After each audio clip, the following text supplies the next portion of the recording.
am the co-diversity director of the APA Northern Section, California. My counterpart or partner in crime is Cindy Ma. Hello, welcome. And we are happy to present this talk by James Rojas. For those who don't know him, I'm going to try and introduce him. I've got a little piece of paper here. So he's the founder of Places. It is a consulting firm, I would say, which develops visualization method to engage community in the urban planning process. And through this, he has organized a number of on-site model installations and interactive workshops for cities, museums, and also educational institutions. James is also a founder of the Latino Urban Forum, which is a nonprofit organization based in Southern California, which is dedicated to increasing awareness of planning and design issues facing low-income Latinos. He has written and lectured extensively about how culture and immigration are transforming the American frontier and landscape, and that is what you're going to be hearing today. As he gives his presentation, for those of us who are familiar with various zoning codes, try and keep in mind as he goes through his presentation what would be allowed within the zoning codes and within the design guidelines, because the change has to happen. It happens from both sides, and he is trying to show that change is already happening because organically people will, people will work with their built environment the way it works for them. And then the planners on the regulatory side are a little bit step behind. So which is why I would like you to keep that in the mind as he talks. So with that, James? Thank you. My name is James Rojas. I'm happy to be here. I'm a city planner, and I went to MIT. And 20 years ago, I was in class, or 25 years ago at MIT, and the professor was talking about the good city and the bad city. And I just thought, Detroit was bad, New York was good, Paris was good, but where does East LA fit in, and where I grew up? I grew up in a Latino neighborhood, and there was no discussion about Latinos at all. And I thought, well, what made my neighborhood great? Or why did I like it? So what I did for Christmas break, I went home to East LA and took 20 rolls of black and white film.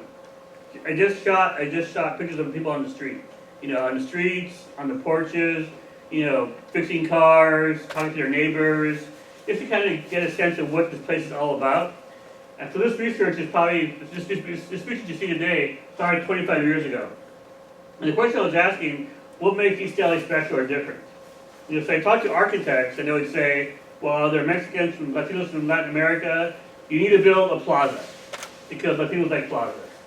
Well, that sounds normal and reasonable, right?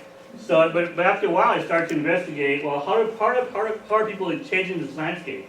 East LA is like any suburban landscape in the U.S. is kind of designed for cars, with single-family homes, anywhere else, but yet there's something different about it. So that's where I started doing my research, to start examining this kind of difference. You have suburbia, then you have Latino suburbia. And what's the difference here? So I'm going to talk about these differences and how Latinos are changing the American landscape. So this is a picture of a typical scene in East LA where this woman on the street corner sells brooms every weekend. She's like the Jane Jacobs of East LA in this neighborhood because she was all the gossip. Right by the bus stop, everybody walks by her, talks to everybody, sees everything. But that's her role. But again, how do these brooms kind of transform the barren landscape? This is a very auto-focused, auto-oriented. How many folks have been to LA? You live in your car in LA, and the whole thing's designed for the car.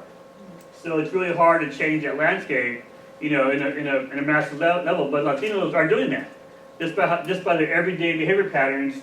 They're remaking the landscape. So that's what we'll be talking about, how this change is happening, in an organic way. And basically, and so what happens, a lot of Latinos, they come from Latin America. They come from these small towns in Latin America that were built by the Spanish. When the Spanish came to the New World, they were going to colonize it. They were going to colonize, urbanize the New World by the law of the Indies. It was a zoning code to tell people how to build settlements in Latin America. So there's probably like 30,000 settlements in Latin America built by the zoning code. And this was this zoning code, the law of the Indies, especially for urban development, goes back to the Romans. Now the Romans kind of conquered Europe, and the novel at that time was by having this kind of organized street grid, developed on a plaza. Because for the Romans, the plaza was where the arms were. Where you went to for your arm, where the soldiers went for their arms. So this same idea what the Spanish had with and how to colonize the New World. So this whole idea of the plaza, starts in Latin America. So it's a physical form, but it also shapes behavior patterns. So people in the small towns of Mexico, they hang out at the plaza. Because the plaza for them is like their Facebook. It's where they go to meet their friends. It's where they celebrate. It's where they get their information from. So it's a very important part of his lifestyle. So these kind of behavior patterns are kind of transformed, when they come to the U.S. in our landscape. So basically, I'm kind of looking for the folks that are interested in urban design. You have a whole different sense of design that Latinos bring to the U.S. So if you look at the neighborhoods, a lot of these design elements are designed for the body. And how does the body react to the fence? How does the body react to the street? How does the body react to mobility? It's also based on sunlight. Latinos come from very warm climates. They have a lot of sun. So for Latinos, the sun is very much part of their everyday life. You embrace it or you hide from it. You create shade, but it's very much a part of Latino culture is the sunlight. So you'll see that in East LA. Also, the veneration of water. You see water as a very precious commodity for Latinos because in Latin America, a lot of folks have to carry the water. So when you carry your water, it's very different than having it come out of the tap. So it becomes a very special kind of sacred kind of thing. And also land. How is land used? Land's a utility for Latinos. Either you socialize on it, you grow things on it, or you work on it. Whereas as opposed to middle class of suburbia, where land's kind of a class value. We're going to have a landscape, a front yard, backyard, to kind of show our class. Here it's very different for Latinos. And also the creation of the sense of intimacy in public spaces. This happens organically all over East Los Angeles, like their neighborhoods, where people kind of create spaces by putting things together. And it's kind of sense of intimacy that you kind of find behind closed doors, kind of American mainstream culture. You find it more in the public venues in East Los Angeles for Latino cultures. So the behavior patterns are really shaping the way Latinos are really thinking the city. This is a quinceañera when a girl turns 15. This is when the family presents it to society or to the world at large, and you'll see these kind of activities happening all over East Los Angeles in these parks, in these venues. In fact, I was just in New York City, in the Queens, and the Unisphere built for the New York School Fair in '64 is being used for quinceañeras. It's being used for quinceañeras now for pictures. So again, it's how it's trafficking all these spaces, but how Latinos will seek out these kind of decorative places to have a celebration. Also, the whole idea about vendors, people selling stuff on the street. Again, this is how you're walking down the street, somebody's selling CDs. You need to make money to pay the rent. But again, using that sidewalk space as a space to sell stuff. And using your body to figure out, it's like a dancer. How the dancer use the stage? Well, how the person use the city to kind of create their world, with their bodies. So it's really interesting to look at it from this perspective, what happens. Also day laborers. The whole idea that, these folks are hanging around, the hardware stores like Home Depot or parking lots. But again, the whole idea of labor being something you find on the street. For us, we do resumes, we're on LinkedIn, for them it's very much, I'm going to hang on the street corner and look for work. It's a very different approach to labor. Also, this is Mariachi Plaza in Boyle Heights, and 20 years ago, when I started my research, this was a donut shop in the middle of Tropic Island where mariachis will hang out, and cars would drive up to pick up mariachi for parties. What happened, it's become formalized. The state of Jalisco in Mexico donated the kiosco to the city of Los Angeles. And now you have a kiosco here, and we built a light rail station here, so now you have this kind of language pattern that has been shaped by activities, that people's sense of place. And how do we as planners understand this kind of nuance that's shaping our city? And how do we capture it in our plans and urban design schemes to enhance them? So a lot of Latinos come to the U.S. and they come with very little. So they tend to walk a lot, bike a lot, and take public transportation a lot. So this kind of mobility pattern is really reshaping the American suburb, which were designed for cars. So what happens is that you have a lot of Latinos walking down the streets and getting really kind of rechanging the way streets are being used for pedestrians. And so what happens here in a typical suburb, and this was not designed for walking, but what the way Latinos are using it, they're making it walkable. So they're walking on the street corner, but this also has very negative impact because Latinos have some of the highest pedestrian fatalities in LA County, or probably in all of California, in all of the U.S. And it's not that they don't follow directions; it's just that the streets, as we all know, aren't designed for cars. But the way they use streets is very different. In mobility patterns. This is a neighborhood in LA that asked the city for a stop sign, but the city said no. So what they did, they painted a stop sign on the corner of a building themselves, and then what they did here, they also painted the zebra stripes themselves, because they wanted to control traffic. So they did it themselves, and they kind of made it happen. And sometimes you need to do that, right? And the whole idea of biking. When I was growing up back in the 70s, every young Latino male in high school, they would buy a car and turn it into a lowrider. But now, that culture is dead. Because back in the 70s, gas was cheap, there was no traffic, free parking, you could just drive around forever, right? But now, Latino youth today, they don't have the money to buy cars, the gas is expensive, there's traffic, and the whole idea of cruising, is dead now. People just don't do it anymore. Now you see in UCLA, posses of young guys on their bikes, just biking all over the city. It's kind of become the new way these young people get around. What happens is a lot of this biking infrastructure in LA is not designed, for cyclists. So Latino males between the ages of 30 and 40 have some of the highest pedestrian or bike fatality rates because they bike to work. They'll jump on the bike and bike down the main boulevard to get to a job, and it's pretty dangerous because a lot of these main streets in LA are not designed for biking. But if you go to any restaurant in West LA, you go to the back of the restaurant, you'll see a bunch of bikes back there. They get there for biking.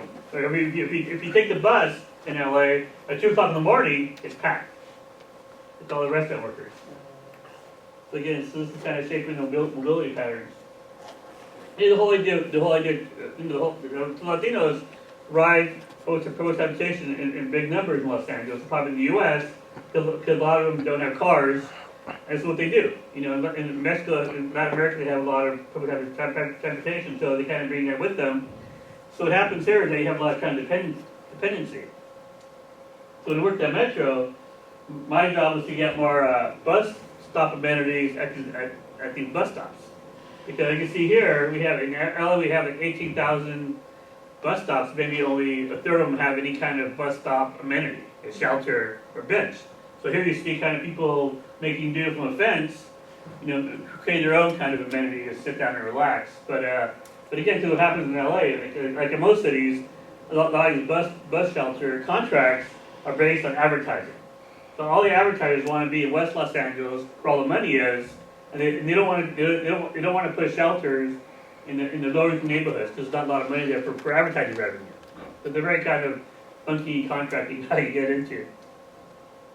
Again, when Caltrans engineers were designing freeways in the 1950s, they had no idea that people would be selling oranges or selling stuff from these freeway on and off ramps. So again, how do we as planners design cities with infrastructure that can be used different ways, in a more sustainable, in different kind of alternative ways that can be for everybody. And LA has 18,000, between 10 to 18,000 street vendors every day, and they're all illegal. They roam the city streets, but it's the way people make money. But for me, it's also more about mobility. How are these people transforming the LA LA car culture to be a more pedestrian, multimodal culture, where you have these vendors on this is on La Brea in West in Hollywood, this really wide streets, this vendors really changing the way people are using that street. People are walking here to capture what people do walk, but it's a very, very wide street. Again, so the whole idea of vendors is also, it's also, you see vendors in Mexico. When I was doing my research, in East LA, people are showing me pictures of vendors in Mexico. So this is a pattern that kind of takes place on both sides of the border. But how do you create intimacy in these streets of LA? They're wide and not very friendly for people. Interesting. Again, the whole idea of mobility again. People tend to walk, bike, and take transit. They'll buy smaller items, and and they're thirsty, they're hungry. So the whole idea of jumping into your car and driving to Denny's to have a meal is kind of passé in Los Angeles. Because people just want to go there on the bus line or the rail line, and they want something to eat now. So the whole idea of food trucks kind of grew up from that. This is the bus shelter, the bus stop right next door to Union Station. When I worked at Metro, if I worked past 5 o'clock in the evening, there was no food. You either had to go to Denny's or go here. There was nothing around there. So the whole idea is how these vending trucks, or these food trucks, are really kind of serving a need for mobility and transportation. And again, a lot of supermarkets in Los Angeles have responded to that need. Where here in this market, if you buy $20 or more groceries, they'll drive you home with your bags, because they know people there. Instead of having to people taking shopping carts home and having the market going find shopping carts, they'll take you home in a van. So they're responding to that need. And so again, this is also another idea in LA, where you see these trucks that drive around. They're like little tiny Mexican stores on wheels. They'll drive around to different parts of the city, especially in the San Fernando Valley, where it has really wide streets, and they have these mile-long separations, and it's too hot to walk there. But you have these really dense apartment buildings where a lot of Latinos live. So it's easy for them just to drive there every morning at 10 o'clock and sell tortillas, sell diapers, sell tomatoes, for the residents. Or if you know West LA, we have pockets of Latinos living in Venice or in Santa Monica, in an apartment building. They can drive there because it's not the density of the population to have the stores. These trucks respond to that. So again, the whole idea too is that the way Latinos are transforming the public realm is based on these props. And the whole idea is when you go to Las Vegas, you have all these really cool marquees and all these signs, but they really kind of transform these spaces to make them more interesting. The same happens here. This is a piñata shop, a little tiny garage, shop, but yet the piñatas really transform that street, making it more interesting and more tactile. And this is in LA, in Pico Union, where you have a lot of density, but not a lot of retail options. So there's 5 or 6 blocks, and every weekend become a linear market, where people just go out there and just sell stuff. It's huge. But people need to pay their rent, they need to buy food for their kids, so they're going to go out there and sell stuff. And this happens organically. And it's really important for us to finally understand how do these sidewalks, how these public spaces are used differently. And again, this is a front yard kind of being used as a market. And again, so also the whole idea of signage and pictures is something you see all over East Los Angeles or Latino neighborhoods, because when the Spanish arrived to the New World, the Indians could not speak Spanish. So Spanish used a lot of pictograms. If you ever take the subway in Mexico City, you'll see a lot of icons for the subway stops. This is the same thing in East Los Angeles. This whole idea of wayfinding these neighborhoods is created by icons. So, and you can tell this is a really busy, wide street, but the neighboring properties are these blank walls. But this place this shop right here, owned by Latinos, really kind of transforms that very bleak, auto-focused, auto-designed landscape into a very vibrant one, with more texture.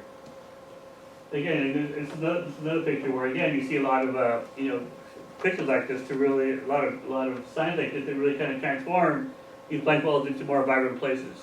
So the whole idea of using paint is really important in color to really kind of transform your environment to make it a lot more vibrant, more interesting in the suburban landscapes. This is a Latino man cave. This is an alley in Royal Heights where, the guy fixes cars, Carmen Gibbs. He has his mural, he has a sofa here, but this is kind of like his space. This is how people kind of create their space in an alley. Again, this is in Denver. People have transformed these alleys into playgrounds, where kids just kind of paint on their sidewalk and just use it as a playground. This is another space. This is in Boyle Heights. You have East LA. You have 7 freeways that cut through the neighborhood. So it creates lots of dead ends. So many of these dead ends have been turned into sacred spots where people paint these murals and they have little church services here.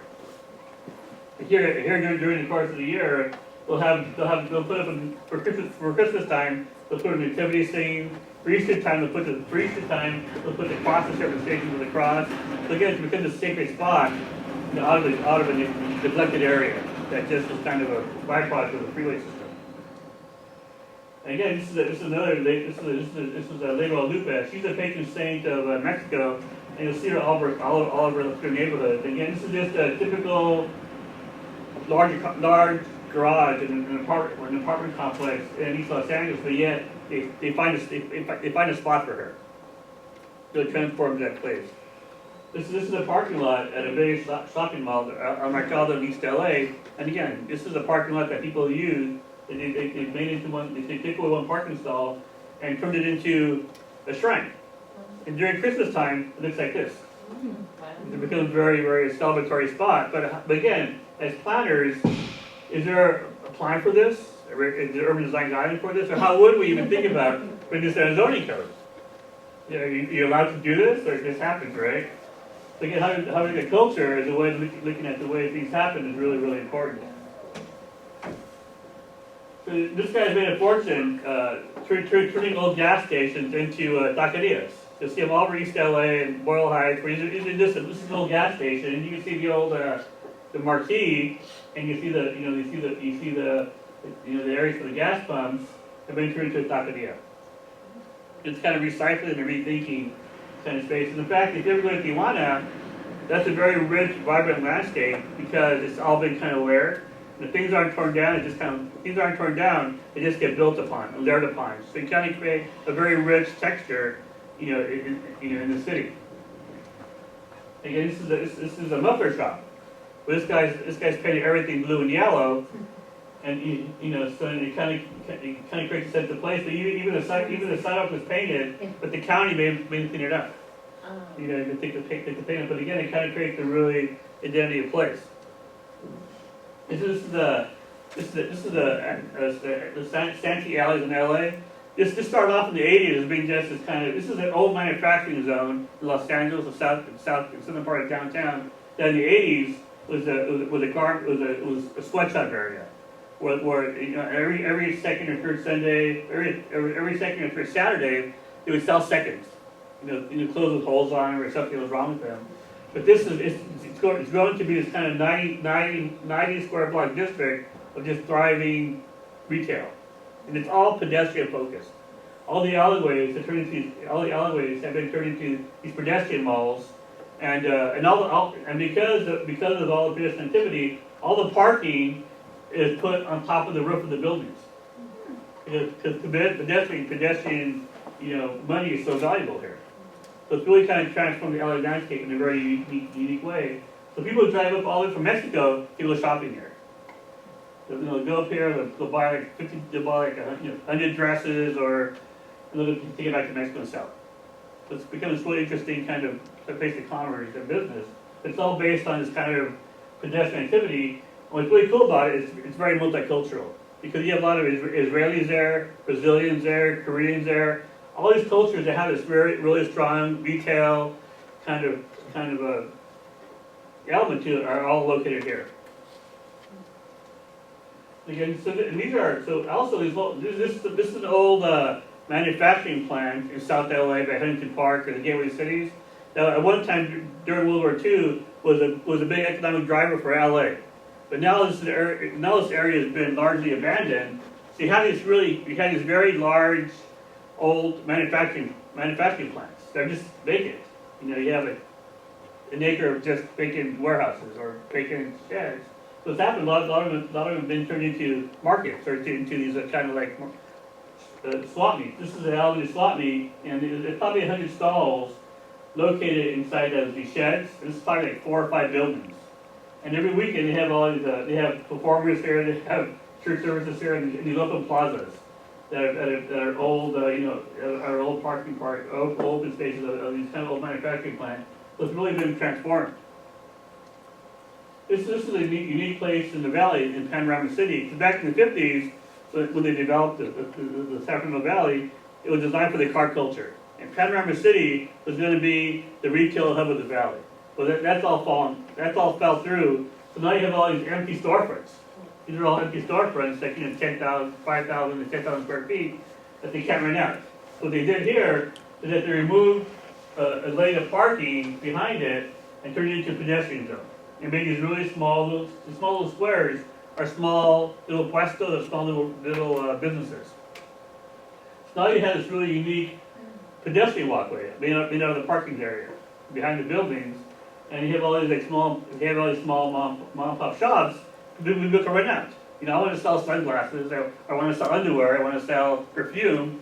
And you run these small kiosks, and you kind of make business up here. But it also really promotes kind of more vibrant pedestrian atmosphere. And then they topped it off with these really great Trump murals all over the place. But this is all originally just a parking lot that they kind of transformed in a very simple way.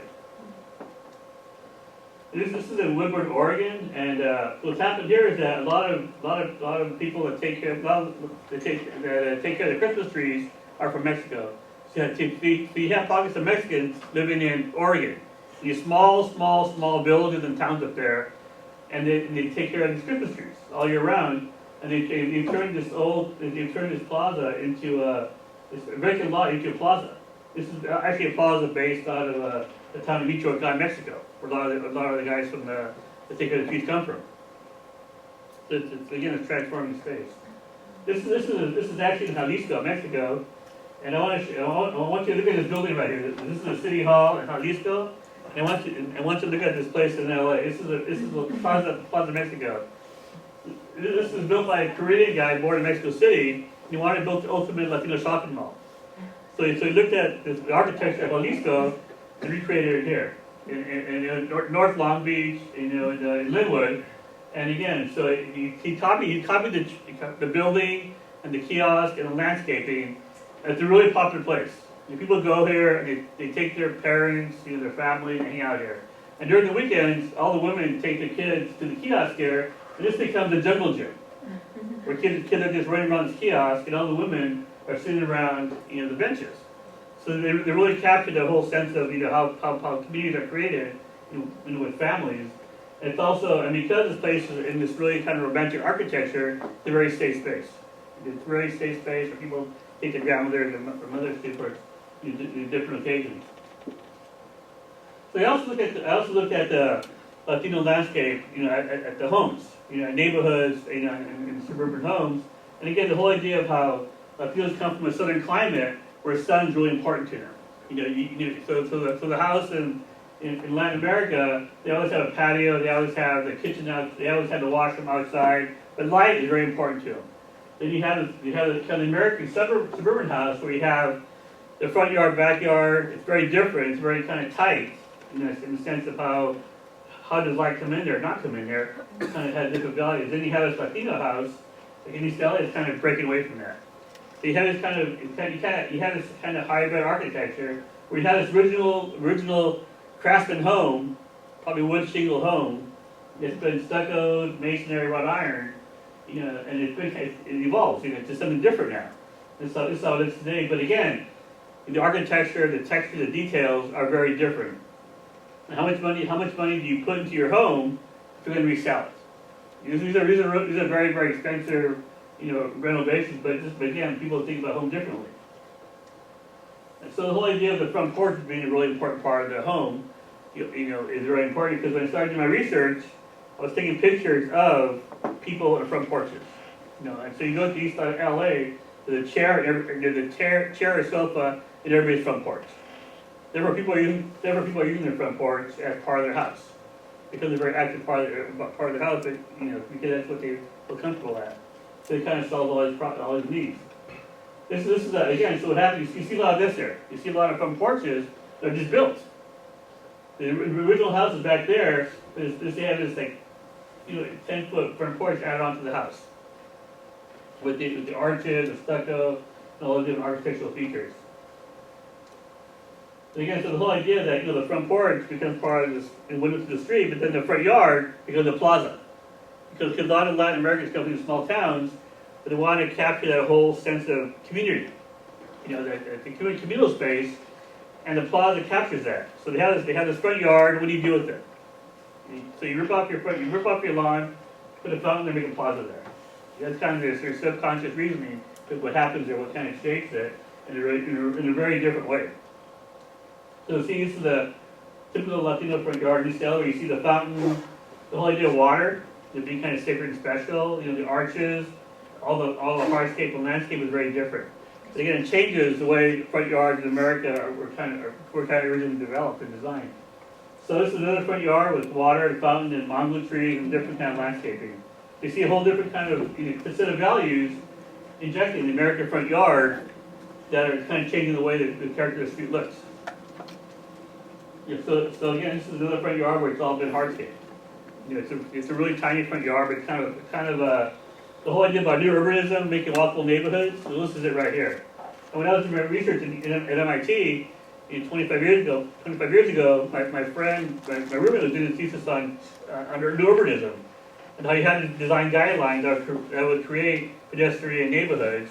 But in the case of East LA, you have people creating the neighborhoods, the pedestrian qualities of a neighborhood. Again, another front yard allows to turn into a big plaza. Yes, a big space for stuff to happen. And in Southern California, where we have no water, this is probably more reasonable than trying to appeal on green. So the whole idea, also in these neighborhoods, you see a lot of front yard fences. So I was really fascinated with the front yard fence. Why do people build them? Just why are they there? You go to any Latino neighborhood and you see a lot of front yard fences. And this question I had is why are they there? So I would ask people why they built the fence, and they would say, well, I built it because my neighbor's dog or my kid has to be in the front yard. All the different reasons. But what happens is that people talk over the fence a lot, because it becomes the point of social interaction. The whole idea of a fence being a barrier is kind of flipped on its side. Now it's the point of interaction. This is a fence in Denver that's been kind of really elaborate. So again, you have all these different kind of activities happening at the front yard fence. And when I was doing my research, I did a lot of my interviewing from the front gate, because it's a very natural place to talk to people. It's informal. It's not inside the house. You can talk to people in a very open, casual way, and people are willing to share information with you. So it's really good. So that really promotes a lot of social integration in this community, in these neighborhoods. You sit there for a half an hour, and you know everybody on the street. You know everybody's cousin, where they come from, what they do. It's all about this communication. And the front yard helps that. The front yard fence helps facilitate that kind of communication. Again, the whole idea of the fence being a place to make business. You need to pay your rent. You're moving out of your house. You need to sell stuff. You use a front yard fence. You kind of create kind of intimate spaces where people can kind of walk in and kind of be in. So what happens is that in a typical suburban house, the threshold is at their front door. But in East LA, with the fence, the threshold comes to their front gate. So again, you have all the space to kind of be comfortable in, kind of hang out in without being pressured. So in these front yards, you have a lot of different activities. This is a table. Table and chair. People hanging out in the front yard for eating. You have a heat back there in the evenings. A party in the front yard. People have social events in the front yard. Because a lot of times in the backyard of a lot of these homes are full of houses or more apartment buildings. This becomes the only open space you have for social activities. And again, also you have this whole, whole idea of how do you personalize your front yard? Because now you have a fence around it, it can get personal. If you like to paint things blue and yellow, if you went to UCLA, it's a UCLA front yard, But it tells you a lot about who lives in these houses. It's because they're all very unique and different, and they're not anonymous. If people have a lot of different activities. You can grow corn in your front yard. The whole idea of land being having utility to it, some kind of value as working or socializing, or there's different kind of values to it.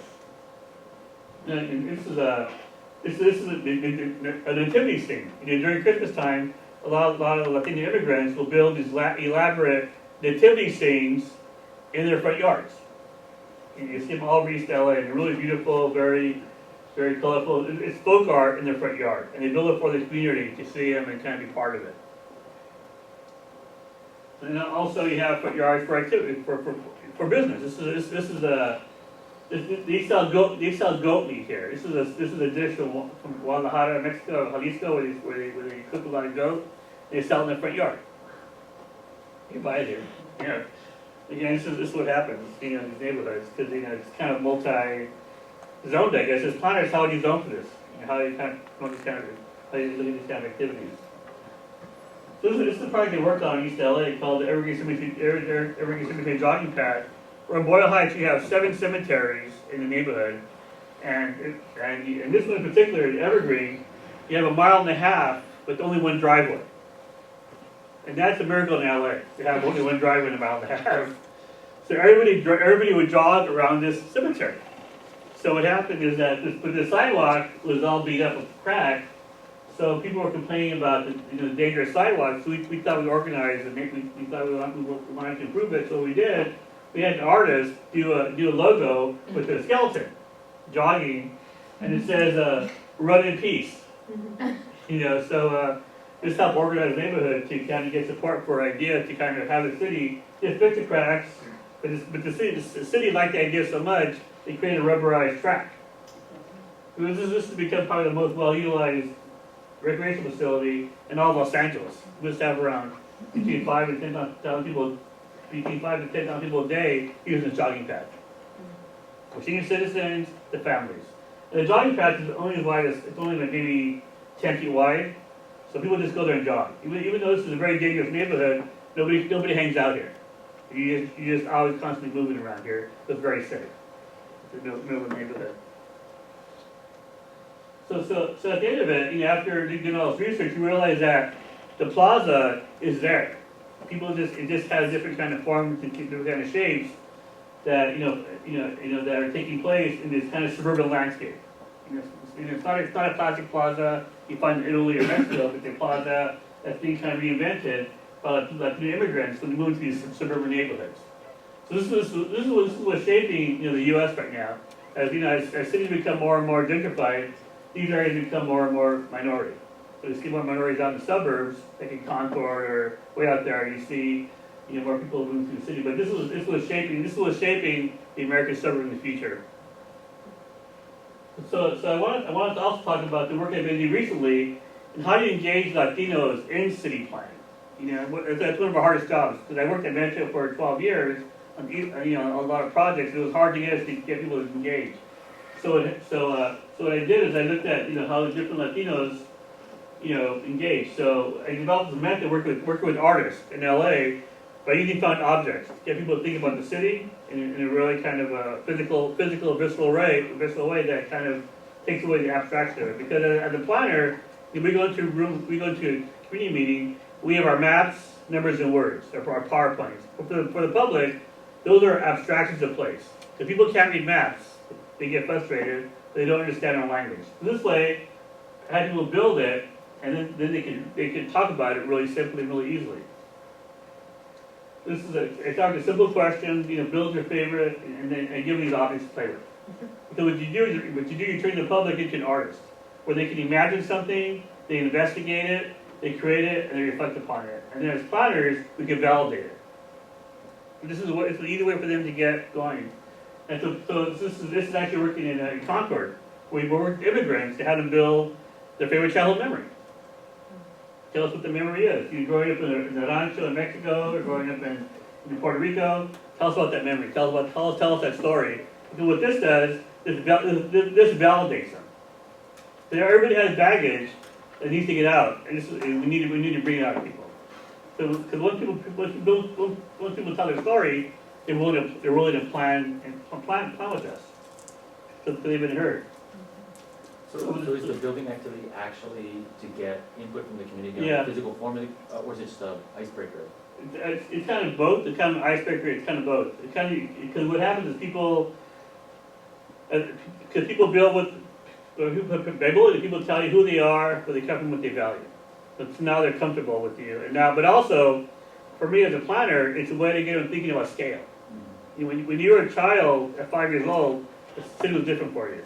But that scales, these experiences are just as valid as they are now. And how much the built environment shape your life. As adults, we forget about that. As adults, we might say, we want more parking. But when we were 5 years old, we might have liked climbing trees. We might have liked climbing trees or going to the beach or picking flowers. That's just as real for us as parking is today. It's part of our life.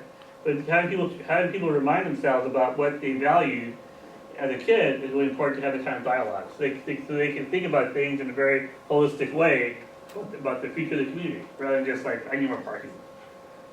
So everybody presents in 1 minute their ideas and talks about it. What happens is people bond through storytelling. Now that people tell their story about this woman here is from El Salvador, they're going to tell you about the plaza in El Salvador. This woman here is from Chile, talking about when she was a girl growing up, how she would play every day on the dead end street with her friends in Santiago, and then eat apricots at the end of it. You know, there's a story, but then when people start bonding, they start seeing some of their values as children, outdoor spaces, interactions with people. So what happens after that, people work in teams.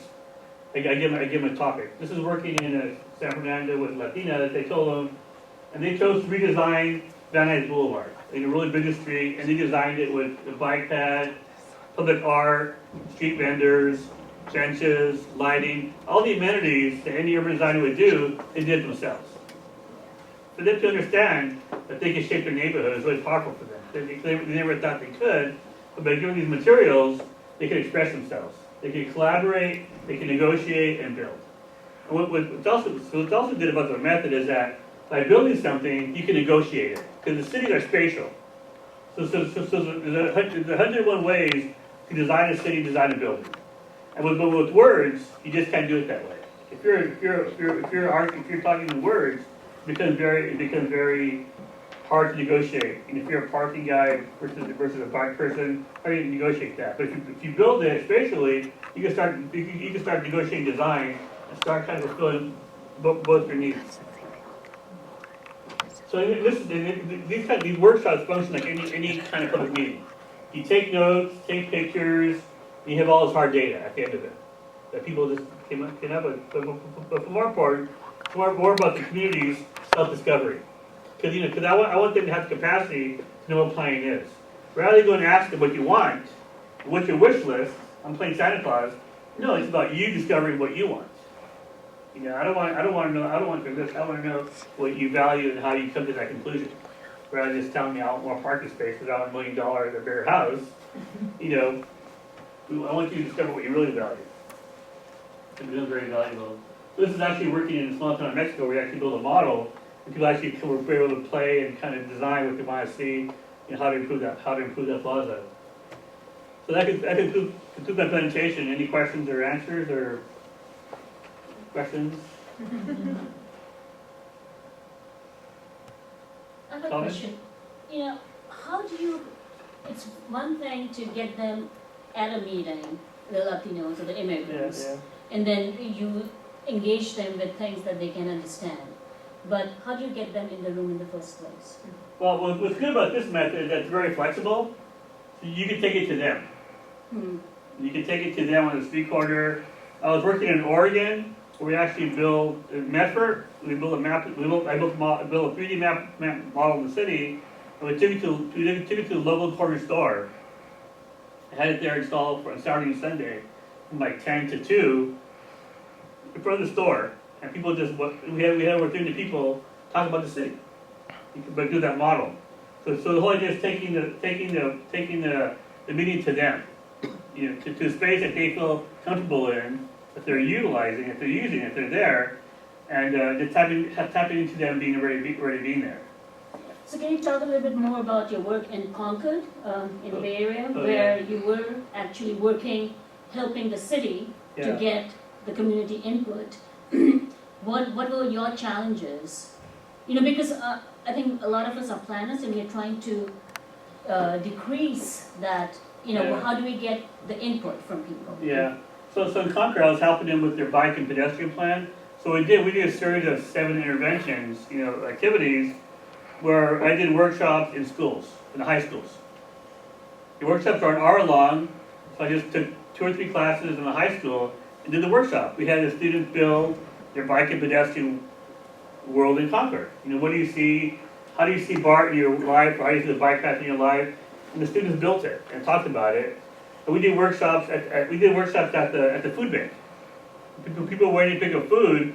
I had a table set up at the food bank and told people, I want you to build your ideal pedestrian world in Concord, while they're waiting for their food. And they did.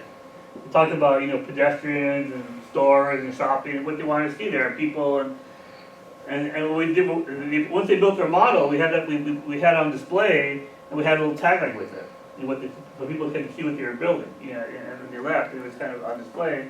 Then I did a model of Concord, and we had it installed at the farmers market. On Thursday nights, we had a lot of people there, and Thursday mornings, and we got a lot of women with kids, a lot of senior citizens, a lot of folks with disabilities. Because it's a whole different segment of the population who goes to the markets during the day. They wouldn't come out to the community meeting at night. So again, you're targeting different groups of people that do different things. So we also did a workshop in a park where all these Latinos were doing Zumba lessons. They were dancing in the park, doing this and that. Afterwards, told, okay, now you design your ideal world. What would that look like? For walking and for biking. So again, so because it's such a tactile experience, you can do it anywhere. It's not like if you had a map, people are, well, what are you doing? But this way, people you're making planning irresistible. People just want to be part of it. They want to touch stuff. They want to play with stuff. They want to be part of this whole experience. So as planners, how do we make planning become that type of activity where people want to engage in? So that's what we did out there at Concord, and we had a lot of really, really good responses. We had a lot of people that you wouldn't normally get a meeting were part of that whole discussion. I'm wondering about the models that you use, like you said you modeled Concord, like what did that look like? What does it mean when you say that? It's kind of a big space. It's not like it was something like this. We did a big Like a model. street. It was like streets, Yeah. major streets, a few items there. People can just project their ideas on the materials. So I want to put a tree over here in this corner, or this corner over here has a really bad sidewalk, and so people, it's kind of more of a conversation piece. It's not a model built to scale, but more of a model to play with and more model to touch. You want people to touch it and move it around. You want to use your fingers as a way to kind of understand, understand planning. Good question, Jim. Sorry I was late. Do any of these exercises lead to some sort of public policy change that they can then see? Well, yeah, a lot of times. This is I was working in Canada, in Toronto, on the street manual. So we did a series of workshops to understand how people understood streets. We did workshops with the community members, the engineers, and the planners. Very different outcomes, but it was a way to get people thinking about streets as in a very sophisticated way. So what happens with planning is a lot of it's very policy focused. Like right now, I'm working in New York City on Vision Zero. How do you transform Vision Zero from policy to an interactive process where everybody in the city can be part of it? So that 6-year-old kid can be part of it, the 80-year-old woman can be part of it. It's all part of their world. And we really need to figure out how do we transform policy to make it more participatory, more open for people to be part of it. So also, I work with a lot of architects that want to design a building. So how would the public design the building? We did workshops with that, you know, we did work in Tijuana and designing a park, they got built. But again, but this is the way to get people thinking about cities in a very three-dimensional way. And also, how they realize that they have the power to change things. Once they visualize and build it, wow, I can do this. Like I was giving a lecture, I gave a lecture 2 days ago at Cal State Northridge. And this woman in the class did the workshop like 5 years ago, a teenager, and said, I figured out what I wanted to be an urban planner. Not on planning school. Because the way because people just have these ideas in their head, but once they visualize it, it becomes real. And the public now knows more or less what they want and how they can achieve that. So regardless of the city, saying this is going to happen, and they know how to do it themselves. See, you want to build that planning capacity within the community members. So I was working in New York on some of these places that were hit by Sandy. What happened in Far Rockaway is you had all these consulting firms going down there and telling people how to fix their neighborhoods, but never giving them the tools how to do it. This is what you need, but not how to do it. So it's helping people out there and figuring out this is how you do it to get more public engagement. This is kind of a broad question, and I think that you've kind of alluded to the answer in a number of ways. But what's striking to me about kind of the way that you've presented what you presented that you so kind of rarely see in planning presentations is that you're really taking a backseat to kind of what you observe and what people are already doing. And like what you're saying is that, you know, people have the answers, and so, you know, kind of trick is to kind of figure out how to encourage that participation and kind of create a space for that. So I guess what I want to ask is what do you see your role as a planner as being, and like just to kind of, because I think you've sort of answered it in some ways, but I just wanted to ask kind of directly like what are planners for? Well, I think you know we're important part of the neighborhood. We're important part of the community in the city in the sense that, you know, we control a lot of different processes, and you know, artists make a lot of noise, and we're good at that. But yet, how does that noise become kind of a systemic change? I think if we can combine the two, we can have better cities. And I think you know, for me, it's teaching planners how to understand creativity and embrace creativity. Because as planners, a lot of our job is very regulatory. We control space. We tell people what they can and can't do. People hate that. People hate their parents going to tell them what to do, right? But how can we not play that parental role and give people that little bit of freedom to do what they want to do, and just play with it, design it, and just kind of create it? Because I think it's almost like any kind of relationship you have with a person, you have to give people that freedom to do what they want to do in order to kind of have a stronger tie with them. So I think, you know, so a lot of planners, you know, they'll ask me, well, why do you do this? Why should you do this? And for me, I tell them, because we need to do this. We need to give people that kind of role that they can shape their neighborhood and community and kind of give them that autonomy. It's all about autonomy. People want that autonomy, you know, and this kind of process kind of gives it to them, and they need to have it, you know, in order to have a good relationship with them. We're not just a planner that knows all the answers, but everybody has the answers. And I think I would like to add to what you said. The reason I'm a regulator, I'm a city planner, right?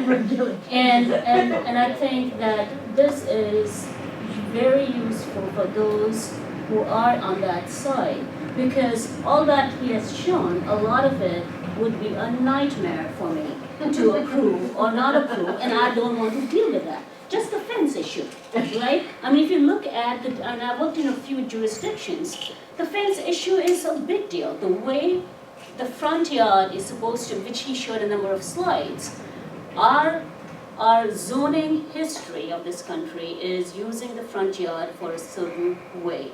And what is happening is, in California, different things. People are going to do what they're going to do.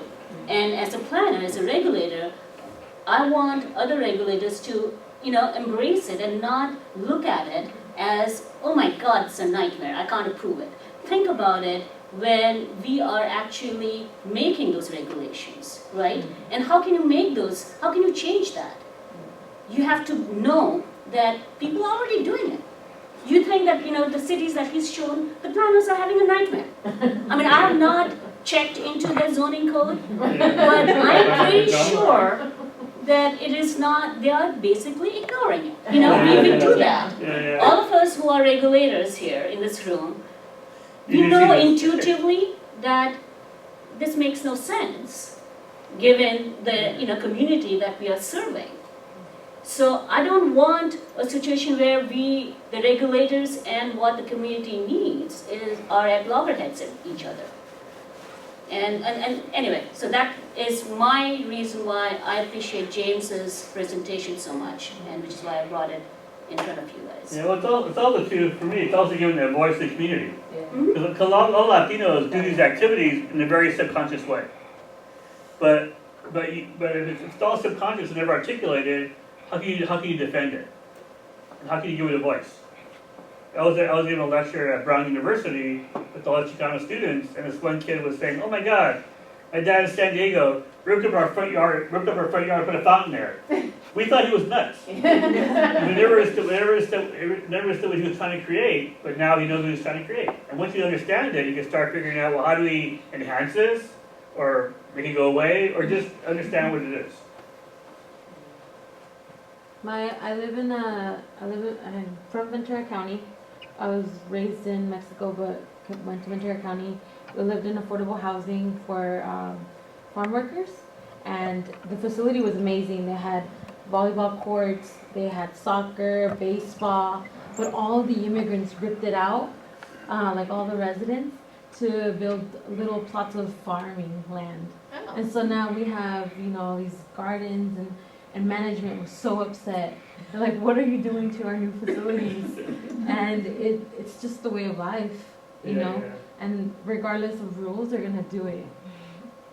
Well, it's interesting, it brings up this broader topic of planning for flexibility. Yeah. Because we talk about it a lot in the Complete Streets movement, Yeah, of yeah. like context sensitivity and what makes sense for different streets in different neighborhoods. And I just keep thinking about that, of like, how can we change planning in this country to be more flexible for whoever's living there? I mean, that's just a huge question. Yeah. Well, I think in the U.S., planning's always evolving. Yeah. It started off 100 years ago as being, you need to control Right. the pig farm and the houses. Right. But now we're dealing with massive immigration, different sense of what cities all about, different psychologies, global warming, Yeah. economic changes. So it's really, it's more of a faster paced Yeah. activity now because things are changing really rapidly. Gentrification, it's all being blurry. And how do we as planners are stay on top of it? And I think our processes are so slow. Yeah. We're always like 10 years behind Yeah. what's happening. So it's just that we need more of a real-time planning process that really captures the energy of the city. It's like, when I do the workshops, I ask people build your ideal city. They never build freeways or parking lots or suburbs. They build gardens, density, public transportation, walkable streets. Yeah. So how come what people build is not what we give them? Where is the breakdown at? Where is this kind of bottleneck? So we need to do more kind of real-time planning, kind of get a better pulse of what's going on, rather than always be behind the curve. So what would be your advice for the lowly regulator who doesn't get to do the long-term vision and who is using, their job is to use a code and codes are pretty much inherently inflexible. Yeah. Have fun. A lot of it is how do we as regulators embrace creativity? Yeah. Right. How do we? And that's my next goal, because I teach teachers how to applying this way. I teach the public how to be applying this way. My next job is to teach planners how to be creative and understand creativity as part of a planning tool. So you have your regulations, but yet we need to really think about what are the values of the community. And I think planning should start with values, not with regulations, because people have a stronger sense of what's happening out there, what they value, rather than always starting with the zoning and the horse trading. So I think we need to kind of think about values in the whole planning process, and kind of creativity as part of that planning process. And what I tell planners, you can't be afraid of creativity, and you can't be afraid of the public. just that the way we present ourselves, we get targeted by the public. We have to figure out ways to really, work with the public in more creative ways that are more speaking their language. And a town planner, this is a creative exercise. This is an art project. So whatever happens here, it's all about creativity. People aren't going to be expecting you to build a park in the sky because they really can't happen, but at least you understand what your values are. So at one point you said that the thing that comes out of these workshops is a lot of hard data. Where does that go after the workshop? Well, it depends who hires me. They want that data for their community organizing.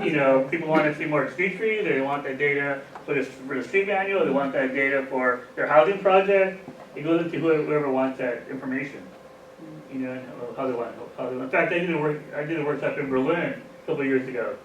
I did it for high school kids. In the 13th grade in Berlin. Berlin has 13 years of grammar school, and they told them build Berlin to 2050. They always create ideas about having a more colorful city, more vibrant city, really interesting ideas. But again, so people just project their ideas, and people need to have that opportunity. We need to tap their brains. We need to let them loose now and then, rather than always being kind of regulatory process, telling them what you can do. We tell them, what do you want to do? You have to have a really healthy relationship with the public. Are you doing video at all when you do these workshops? Are you collecting video? Because Yeah. I just think that this would be a really fascinating video project as well. Yeah, I have some videos I could probably send you guys. I keep thinking about if people start experiencing their city, like visually, not just like in this way, but actually walking through their city, but like taking a video camera through different streets or different environments. I feel like that helps people understand what it feels like to be there. Yeah. What it feels like to walk on a street where there are 8 lanes of traffic speeding by you at 40 miles an hour versus a quieter street. Yeah, and it also gives them the way to kind of reflect upon it. Right. Because now they have a tool to think about, this is how I felt, this is how I felt. I think so many people are busy in the world around them that they never reflect on it. And what's interesting is that when you have adults build their favorite childhood memory, is that memory is so tight to place. Yeah. Smelling flowers, kind of collecting bugs, building a fort under the table. Whereas adults, we forget about that. Mm-hmm. We're all about driving, our computers, our jobs, our family, and place kind of secondary. Whereas kids, it's primary. That's how we learn about the world around us and develop as human beings. So I think it's interesting to kind of have that discussion.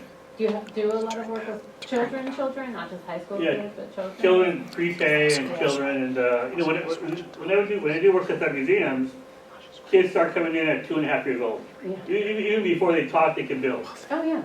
So it's really important to, so we all have the capacity to create something. And imagine it. I interned for the City Ballet at the counter in Van Nuys. It was a very daunting and scary place to be at. It resembled a lot like the DMV. And so, as we all know, we hate being on a line waiting. And so I wanted to ask you, do you see that the planning process in the future will be faster, maybe digital? Well, it'll probably be more online, more, a lot quicker. We don't have to go through all these permitting processes that, if they can do it more, if they do it digitally, just do it, a lot more quicker and all the different apps and stuff like that. If that were to happen, do you think that planners would catch up? They would be able to maybe build things that actually reflect the community? Well, that'd be kind of the more long-term, long-range planning process. Well, buildings though are private property in a lot of ways, and we've been talking about this where I work. As how do citizens help mold what the what the buildings look like in their neighborhood? And it's like as the public, you don't necessarily have a lot to say. Yeah, it's already been done for you. But I think it's fun to get people thinking about it and really, kind of using creativity as a way to kind of have these kind of discussions in a very non-threatening way. So I think so many people think it's like life or death, This way we need to make it a little more playful.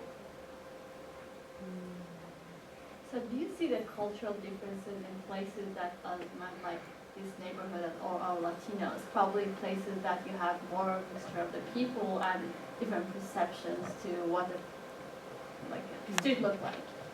Well, I think it's kind of, it's a lot of universalities. Whenever I do the workshop, I did a workshop in Queens at LaGuardia College. And it was all people from every country in the world. And as children, it's all the same values. I had this guy from Africa who built the beach, we play soccer. I had a guy from California build a beach, we play soccer. The exact same experience, two different cultures, places, the same experience. I think there's a lot of universals in our lives as human beings. I think the whole idea is kind of building, how do people understand what our common values are, and then kind of work with that, but as a way to bring them together.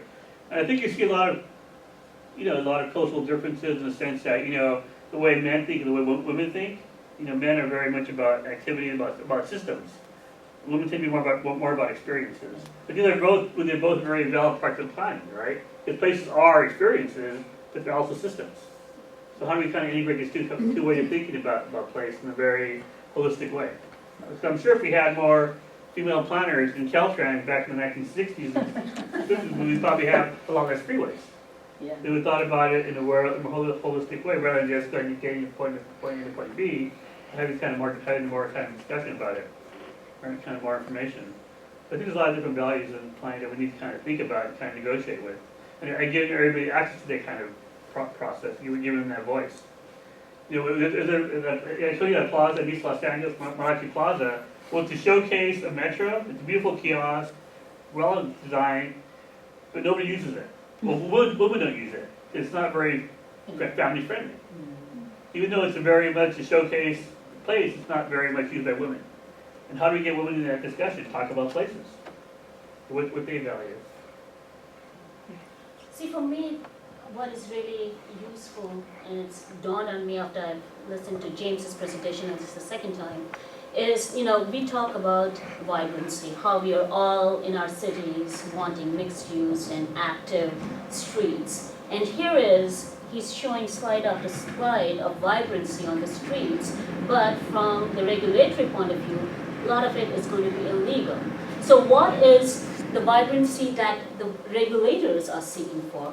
That smacks to me of gentrification. Here you have vibrancy without displacement, and vibrancy means development. I mean, they're all making money. That's what they're trying to do. They're just trying to earn a living, and on the way, they are not. It's like all those vendors are illegal. I mean, taco trucks. It's come a long way. The taco trucks, we all know, have come a long way, right? Yeah. From when it used to be and what we have, the gourmet taco, the trucks.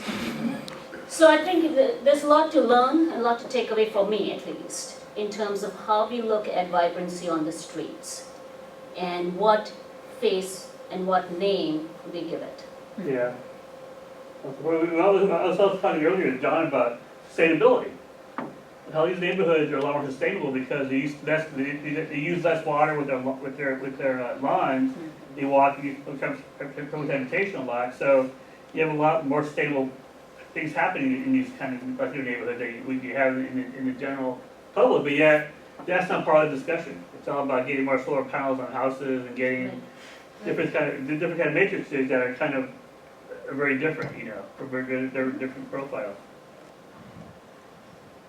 I kind of feel that it goes back to the level of the tolerance that people have.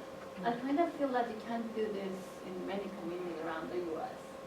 People basically, in community in general, doesn't have that level of tolerance to accept it, like see the vendors on the street, like being there, I don't know, walk sidewalks, being occupied with people selling things. Yeah, you're right. So I think probably that culture will change. Generally in the U.S. with more immigrants going around, that kind of like acceptance. That's the schizophrenia. You want vibrancy, but you want your sidewalks all clean and spanky. You want your food at every bus stop, but it can't be dirty. It's not going to work that way. Yeah. It just doesn't work that way. There will be, in an urban area especially, you want vibrancy, there will be, there's a reason why some people choose to live in the rural areas, right? So Yeah. it's how we see ourselves in an urban area. And you're right, I totally agree in terms of limits of our tolerance. And that can be pushed by people who are actually living there. They should not be ignored, which may be what is happening when you make their activities illegal by the zoning code.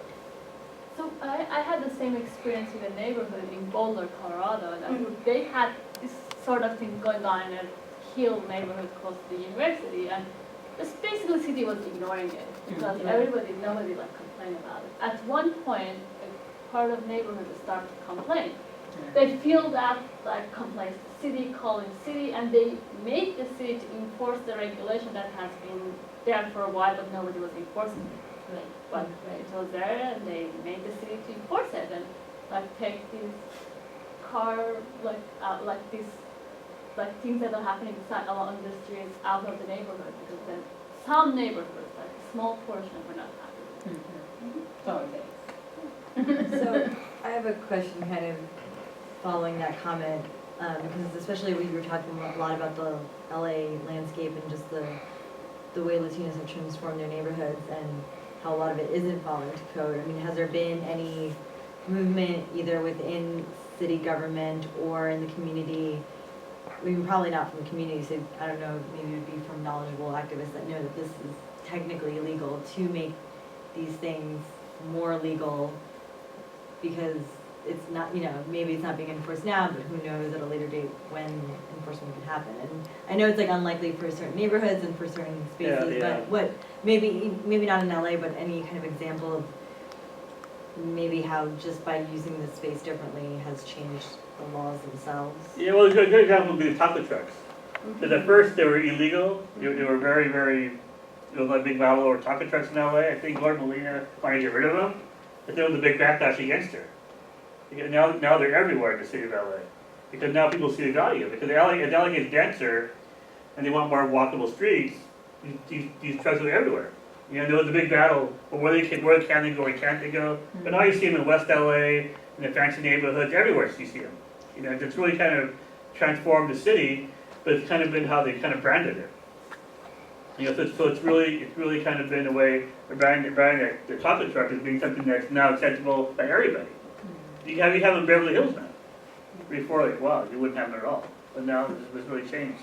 I mean, that's a good example, but something, I mean, talking just about gentrification and its effects, there is a history of people moving to these neighborhoods for that vibrancy and then regulating that vibrancy. And so just, even from people being in their, front yard or their street, in urban areas, just kind of, I don't know if maybe you have some kind of story, or just maybe it hasn't worked out. Maybe that's and that's just something for us to think about as planners. Like when we see these spaces, how we can protect them.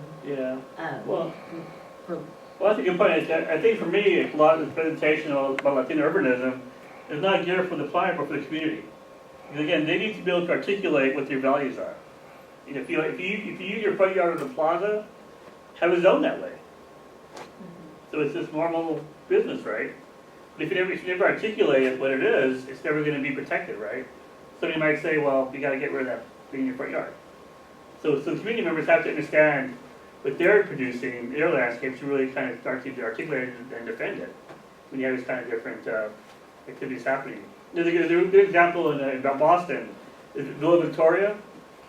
It was a public housing project built in the late 70s in the middle of South End. And the architect went to Puerto Rico and built this Puerto Rican village in the middle of South End Boston. And at that time, South End Boston was very dangerous. But now, that whole area has been gentrified. It's a very high-end, expensive part of Boston, but Villa Victoria is still there. Because the cultural landscape has been Puerto Rican. And people buy their home, people have transitioned from renters to buyers.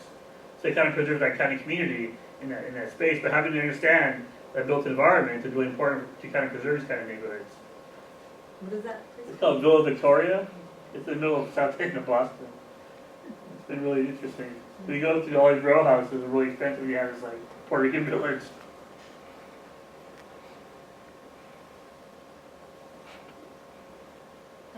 If there are no more questions, we do kind of need to vacate this premises in 15 minutes. Thank you very much. Thank you very much. Thank you, James, for coming.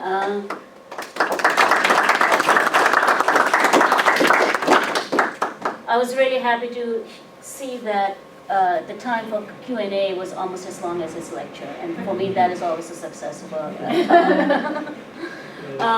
So those of you who are here for CM credits, if you can please sign up. It would be great if you can sign up anyway, so that you can be on our list for future events. Please feel free to eat. I don't want to, like I've mentioned to some of you, I don't want to take, neither Cindy nor I want to take this back. And Cindy, do you want to plug in for your cookies? And I also don't want to be storing this box of cookies in my apartment, so